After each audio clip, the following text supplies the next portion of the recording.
Sir ఇప్పుడు చూస్తా ఉన్నాం కదా సార్, అన్నమలై రీసెంట్ గా వైరల్ అవుతుండు. మొన్న డబ్బులు పంచుకుంటూ రాజకీయం చేస్తా అంటున్నాడు. తర్వాత ఉదయనిధి స్టాలిన్ కొడుకు కూడా ఛాలెంజ్ చేసింది కదా సార్, మా అమ్మ మా తాత మా అయ్య మా పేరు చెప్పుకోం కాదు, ఛాలెంజ్ స్వతహాగా వచ్చి రాజకీయాల్లో తిరిగి ఒకటి చూసుకుందామని చెప్తున్నాడు. ఇప్పుడు డబ్బులు పంచకుండా పాలిటిక్స్ చేస్తానన్న వీరుడు ధీరుడు తమిళనాడులో అన్నమలై. మామూలుగా మనం తమిళనాడుకి పోతే ఎట్లా ఉంటాయంటే ఒక్కొక్కళ్ళ ఇంట్లో పనులు మన ఇళ్ళ పని చేసే వాళ్ళ ఇళ్లలో 2 టీవీలు 3 టీవీలు 2 మిక్సీలు అన్ని రకరకాలు అన్ని ఐటమ్స్ మల్టిపుల్.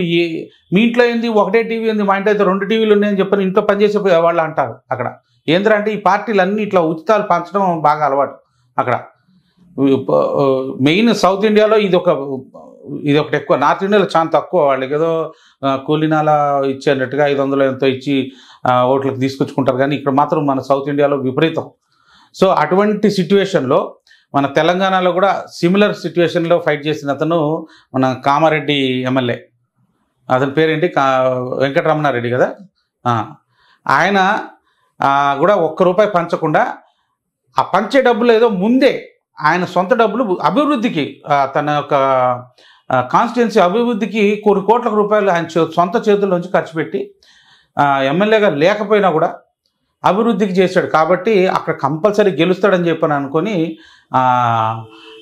ఎట్టయినా ఓడించాలని చెప్పని కేసీఆర్ వస్తే కేసీఆర్ కూడా ఫైనల్గా ఓడిపోయాడు రమణారెడ్డి గారి చేతిలో. అదే సిమిలర్ సిట్యువేషను ఇప్పుడు తమిళనాడులో కూడా నేను డబ్బులు పంచకుండా నిలబడతా అని చెప్పని వస్తున్న ఈ అన్నామలైని కూడా ఆదరిస్తారని చెప్పని నేను ఆశిస్తూ కోయంబత్తూరులో ఉన్న ప్రతి తెలుగువాడు అన్నామలైకి వేయాలని చెప్పని ఈ వీడియో తెలుగులో చేస్తున్నాను. కాబట్టి మీరు ఈ వీడియో మీకు రీచ్ అవుతే కోయంబత్తూరులో ఉన్న ప్రతి ఒక్క హిందూకి తెలుగు వాళ్ళకి ఈ వీడియోని పంపించి మన తెలుగు ప్రజలందరూ అన్నామలైకి సపోర్ట్ చేసేటట్టుగా చేయాలని కోరుకుంటూ, అసలు సౌత్ ఇండియా స్టార్ అన్నామలైని గెలిపించే బాధ్యత ప్రతి ఒక్కడు తీసుకోవాలని. సార్ అసలు అన్నమలైకి ఎందుకు వచ్చింది సార్ ఎంత క్రేజ్? అంటే ఆ పంచకట్టు, ఆ భాష, ఆ కలరు,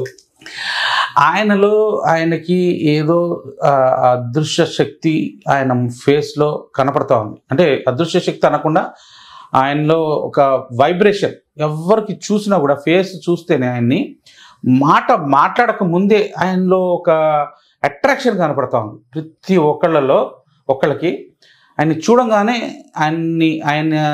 ఆయనకి అటెన్షన్ ఇవ్వాలి, ఆయన చెప్పిన మాట వినాలి ఒకసారి అని అనేటట్టుగా ఆయన యొక్క హావభావాలు కనపడతా ఉన్నాయి. సో ఆయన ట్రెడిషనల్ డ్రెస్ వేసుకొని ఒక అమెచ్యూర్గా, అంటే అమెచ్యూర్ అంటే పాలిటిక్స్ అంటే కాదు, నేను దేశ సేవ కోసమే వచ్చానని చెప్పని అంటుంటే జనాలు నమ్మే పరిస్థితి ఆయన తీసుకొచ్చుకున్నాడు.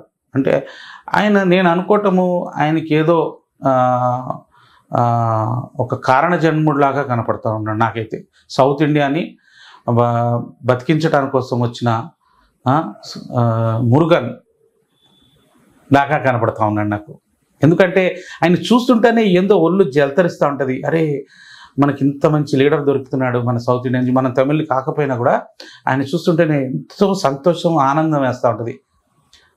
ఆయన చేసే మాట్లాడే స్పీచ్ కానీ, ఆయన ఇచ్చే సమాధానాలు కానీ, అవతల పక్కోళ్ళని చంప మీద కొట్టి చెప్పే టైప్గా ఆన్సర్ ఇవ్వటం కానీ చాలా చాలా చాలా చాలా ఏదో ఆయనకు ఒక ఆరాధన, అతన్ని ప్రొటెక్ట్ చేస్తూ అతని గ్లో కనపడతా ఉంది ఆయన ఫేస్లోంచి, ఆయన బాడీలోంచి ఒక గ్లో. అది డెఫినెట్గా ఆయనకి ఏదో దివ్యశక్తి ఆయనలో ప్రవేశించి ఉంది అని అనిపిస్తాం. లేకపోతే అంతటి anti Hindu, anti north India, anti Hindi, anti BJP ఉన్న ప్రజానికంలో ఆ చైతన్యం తీసుకురాగలుగుతున్న మనిషి అంటే మామూలుడు కాదు. ఆయన ఖచ్చితంగా మురుగన్ అవతారంగా నేను భావిస్తున్నాను. జై హింద్. సార్ ఇప్పుడు అంటే చాలా మంది కూడా బీజేపీ వాళ్ళు మాట్లాడుతూ వాజ్పేయి మోడీ గారి సంబంధమే కనపడుతుంది, అన్నమలై గారిని మోడీ గారిని చూస్తారని కూడా అంటున్నారు సార్. ఎలా అనిపిస్తుంది సార్? వాజ్పేయి అన్నమలై వాజ్పేయి మోడీ గారి అంటే ఆ రోజు గురు శిష్యులు, ఈ రోజు ఇద్దరు గురు శిష్యులు. ఇప్పుడు ఆయన డెఫినెట్గా మోడీ గారిని చూసి ఇన్స్పైర్ అయ్యి వచ్చిన వాడుతున్నాయి Annamalai. Right. At the same time అటువంటి పర్సన్ని లిఫ్ట్ ఇవ్వటం కూడా గుర్తించి లిఫ్ట్ ఇవ్వటం కూడా జరిగింది, రైట్. సో డెఫినెట్గా ఆ అనుభవం ఆ సంబంధం అయితే ఉంది.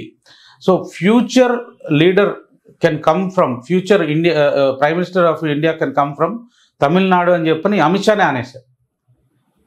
అమిత్ షానే అన్నాడు. అంటే ఆయన ఒక ఫ్యూచర్ పిఎం, మనకి సౌత్ ఇండియా మొత్తంలో స్ట్రాంగెస్ట్ లీడరు, అంటే స్ట్రాంగెస్ట్ ఫోర్సెస్ని ఎదుర్కొంటున్న స్ట్రాంగెస్ట్ లీడర్ అన్నామలై.